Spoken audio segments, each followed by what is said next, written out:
Hey viewers, Michael Warren here from Essential Guitar Lessons, and let's analyse the solo in Rosanna by Toto. So we'll look at the chords used in the solo, the notes of the solo, what scales he's using, the different techniques he uses, and what key the solo's in. Now this is an awesome song with a great chord progression and a great solo. It's off the album Toto 4, which came out in 1982, and it's the first track and the first single off the album. And the solo is played by the mighty Steve Lukather. If you haven't heard of him, you need to check him out. Now this came out just before the explosion of the 80s shred playing. So it's not super fast, it doesn't have a million different techniques in it, but it's still a great solo. Now it's only a short solo, it's only 5 bars, but it definitely serves its purpose. Now the dynamics of the solo are great, and he starts on the lower notes and he just keeps building up until we get to the explosion of the fast run and coming to its peak with the bends on the high notes. Then the very last notes, it's like a release or a breath out, lets all the tension go, which takes us back into the pre-chorus. Now let's dig a little deeper and see what's going on. So whenever we work out a solo, it helps to know the chords behind it. I also like to look at the chord progression before the solo to see what's going on. So right before the solo, we have the keyboard solo, and the chords behind that are a G, an F9, an E minor 7, a G and a C. And in the guitar solo, we have the F for 3 bars, we come up to E flat for a bar, and then finish on the D minor 7 for a bar. So just 5 bars there. Now when we work out the key, we have to make some assumptions and then we test them as we go along. So let's start with the chord progression behind the keyboard solo. Most of the time the starting chord will be the key, and then we test that. So we bring up the diatonic chords to the G major, because that's our starting chord there. And we can see they all fit except for that F9 chord. So it could just be a borrowed chord, or there may be another scale that would fit better with that. So I'd normally go first to the parallel minors or the parallel modes. Now because it's G major, we want our major sounding. So our major sounding modes are Lydian and Mixolydian. So let's bring up the diatonic chords to each. So you can see that the G Lydian doesn't work because it has an F sharp minor chord. Now the G Mixolydian looks like it could work, but remember we're playing the F9 chord, and that doesn't work in G Mixolydian. That would give us an F major 9 chord. So I would say it's a borrowed chord, and the only F9 chord is in the natural minor diatonic chords. So I would say we're in the key of G major, and we're using a borrowed chord from the parallel G natural minor diatonic chords.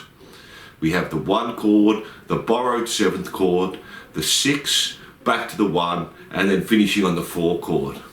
Now we don't have to worry too much about this because we're playing the guitar solo. So now let's have a look at that. Next we have the guitar solo. So does it stay in G major?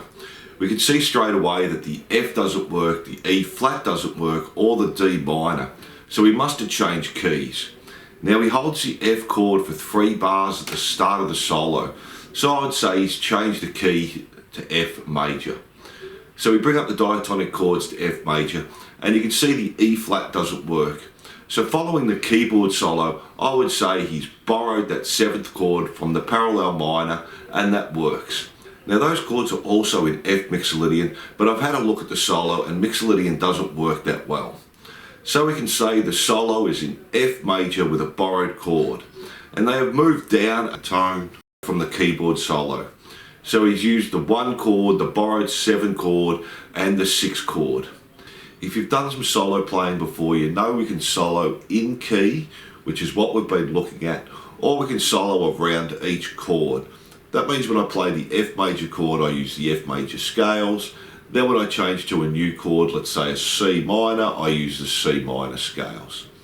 So the key of the song doesn't matter that way. So let's go into the next step now. So let's bring the notes up to the solo. We have an F, a G, an A, a C, a D, a B flat, and an A flat. Now all those notes are in the key of F major and in F Mixolydian, except for the A flat. And for me, that's a bit of the giveaway note there. An A flat is in an F major blues scale and doesn't work so well in a Mixolydian. So after all that, we could say we're in the key of F major, and he's used a borrowed chord for that E flat there for our chords behind the solo. So let's test that and go through the solo and the different techniques he uses. So starting on the F, and he plays that 3 times. So that could either be the second position F major pentatonic, or it could be the first position F major pentatonic. They're both the same, just depending on how you look at it. We have the second position here, and there's that F. Or we could say it's in the first position there, the F again there. I prefer to think of it as in the second position, so I'm using my first finger there. So he plays that 3 times, plays the 5, and slides up to the 7. So he's playing the G, sliding up to the A, and that takes him to the third position F major pentatonic scale. We have a look at the notes. We've got the G and the A there. So we're now in that third position F major. So he's just using that third position F major pentatonic scale for that whole section there. We have, and we're in that third position. Then he puts the bend in here.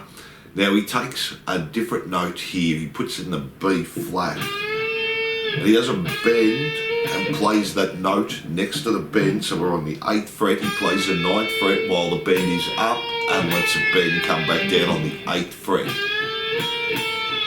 So he's borrowing the B flat there, just from the F major scale. So it's all pentatonic except for that B flat that he's borrowing. So you can see there that whole part is in the third position. So let's go through that again. We're into the third position. Third position. The bend, borrowing that B flat, letting it come down, and then just doing a pull off and playing there. So nothing too hard there. Then we have the runner after that. Now he plays the 5th position F major pentatonic scale, and he adds in that blues note, the A flat here. So we have, and there's our A flat, and if we go over our scale, you can see it's just our blues scale he's using there. So our run is, got that A flat, then he comes down and he puts the B flat in here as well.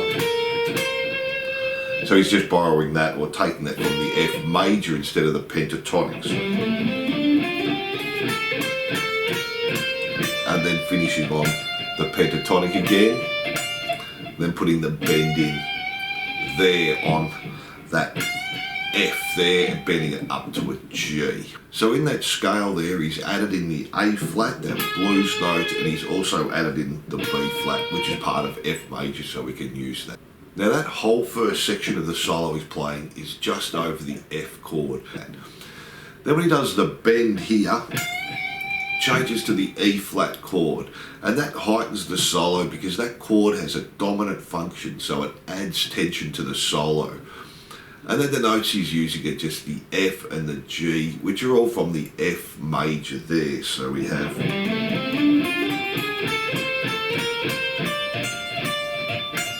does the bend, just plays the F. Now the notes he's using are just the F and the G there on that bend. And those notes are both in F major and in E flat major, so it works well. Then the last part, he's on the D minor 7 chord, and he goes to the first position of the F major pentatonic scale. So we're now using that first position F major pentatonic scale and doing our bends there. And he adds that note in like he did on the bend before, back on the 8th fret. Finishes on the G and then finishes on the F there. So we release all the tension, ready for the pre-chorus. Now we could also think of that as the second position D minor pentatonic scale if you wanted to. That's D minor there, and that's our second position D minor as well. But the F major works better because it finishes on that F note there. And they're relative majors and minors anyway. So for our solo, we're basically using, starting on the second position, moving up to the third position. And then our run is on the fifth position, adding in that blues note, and then also adding in the note from the F major scale there as well, which that's pretty common. We've just got the B flat there. So then he's just finishing on the F major first position, putting the bend in and adding that B flat again there, using that same technique he did there. So there's not a heap of different techniques in the solo. He's got a couple of pull-offs and a couple of these bends where he's playing the next note on the bend and letting it come back down again. But again, it doesn't really matter. It is a great solo and it definitely serves its purpose there. So that's the whole solo. Most of it's just using the F major pentatonic scales on the third and the fifth position. Now remember, there's not just one way of looking at a solo. We can go about it lots of ways and you'll find things that work for you as you go along.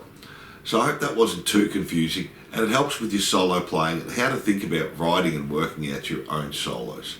So thanks for watching and I hope you enjoyed this lesson. Don't forget to like and subscribe and I'll see you soon.